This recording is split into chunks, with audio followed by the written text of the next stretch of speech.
कथनी की एक रूपता, बहुत ही सुंदर विषय है। कथनी करनी, कथनी का अर्थ होता है कि जो बोला जाए वह किया जाए।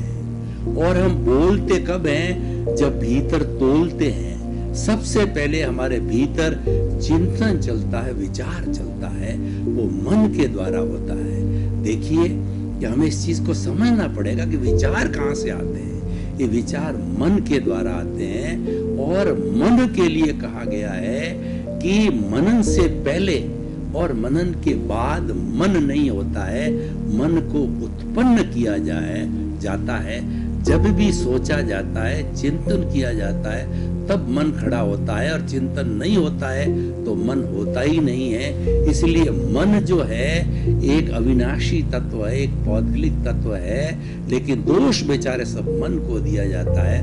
मन के लिए कहता है मन लोभी, मन लालची, और मन चंचल, मन चोर, मन के मते न चालिए, पलक पलक मन और। क्योंकि बेचारा वो तो दूत है। पुराने जमाने में क्या सिस्टम था कि पोस्ट की इतनी सुंदर व्यवस्था नहीं थी, तो एक राजा अपना कोई भी अच्छा या बुरा संदेश, युद्ध का संदेश है, दूसरे राजा को भेजता था। तो दूत के साथ जो है कागज पेपर जो है कपड़े पर लिख करके भेजता था, अपना स्टाम्प लगा के अपनी दस्तखत करके भेजता था। तो सबसे पहले जो अगर मान लो बुरा मैसेज है, तो सबसे पहले सामने राजा के सामने जिसको डिलीवर किया गया तो दूत आता है, तो वह दूत के ऊपर गुस्सा करके उसको मारने तक का सोच लेता है, लेकिन मार नहीं सकता। उसकी संधि है पूरी राजाओं के बीच में कि दूत को नहीं मारा जाए। दूत तो बेचारा पोस्टमैन है।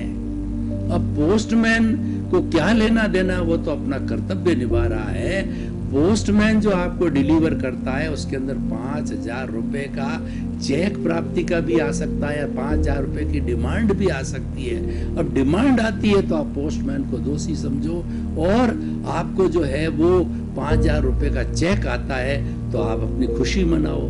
तो ये वो बिल्कुल उसके लिए रिस्पॉन्सिबल नहीं है, वो तो बेचारा निमित्त है। इसलिए निमित्त को दोष देना ये जो है अज्ञान है।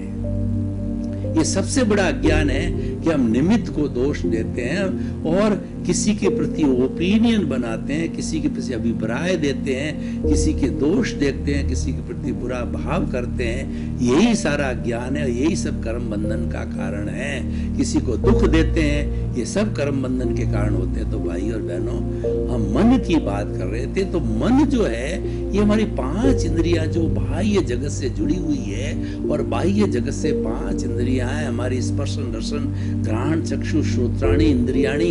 ये 5 इंद्रियां हैं, वो बाहर से विषय लेकर के आती है, और वो विषय जो है वह जो विषय जो है हमारे मन को देती है। तो मन के बेचारे के 2 काम हैं। एक तो मन क्या है, इंद्रियों जो मैनेजर का रूप है, जो इस इंद्रियों के द्वारा दिए गए विषय उसके ऊपर मैनेजमेंट करने के लिए फिर वो पोस्ट ऑफिस का काम करता है, वो बुद्धि को देता है। अगर बुद्धि जो है सुबुद्धि होती तो अच्छा निर्णय लेती है, कुबुद्धि होती है तो गलत निर्णय ले जाती है। इसमें जो है मन का कोई दोष नहीं है। दूसरा काम जो मन करता है, ये वर्तमान का जितना जिसकी हम बात कर रहे हैं कथनी की, ये सारा चिंतन वर्तमान का करता है, वो मन का करता है। और मन जो है उसको कई बार चिंतन के लिए भूतकाल में जाना होता है। जैसे मुझे याद करना होता है कि 10 वर्ष की अवस्था में मैं कहाँ रहता था, क्या करता था, तो मन मेरे को 10 साल का मैं था उस अवस्था के ऊपर ले जा करके वो भूतकाल की स्मृति करा देता है, और भविष्य की कल्पना करता है कि मैं स्टूडियो के अंदर ये मेरा लेक्चर डिलीवर करके मैं कहाँ जाऊंगा, मुझे घर जाना है या कहीं बीच में रुकना है, यानी भविष्य की कल्पना कराता है, वो भी मन करता है। ये सारा मन का कार्य। तो मैं ये कहना चाह रहा हूँ कि जितना भी चिंतन होता है अच्छा या बुरा, वो हमारे मन के द्वारा किया जाता है, और वही विचार बनते हैं। हम पहले तोलते हैं और फिर बोलते हैं। ये जो बोलना कहा गया है कथनी को जो है हम दूसरी भाषा में कह सकते हैं ये भाषा है, ये वाणी है। ये वाणी हमारे सामाजिक जीवन का जो है एक बड़ा माध्यम है। अगर मनुष्य के पास में वाणी नहीं होती तो अन्य पशु पक्षियों और की तरह जो है वो गूंगा होता। हालांकि पशु पक्षी गूंगे नहीं होते हैं, उनकी भी अपनी भाषा होती है, लेकिन हम नहीं जानते।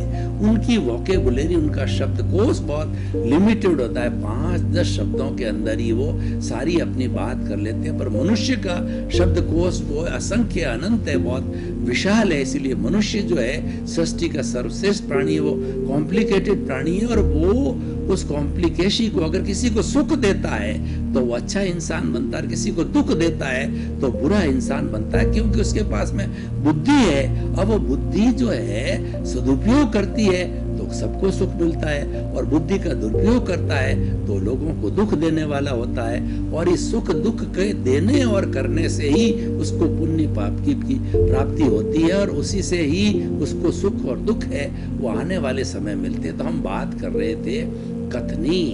कथनी के लिए कहा गया कि बोलिया के लाद्या।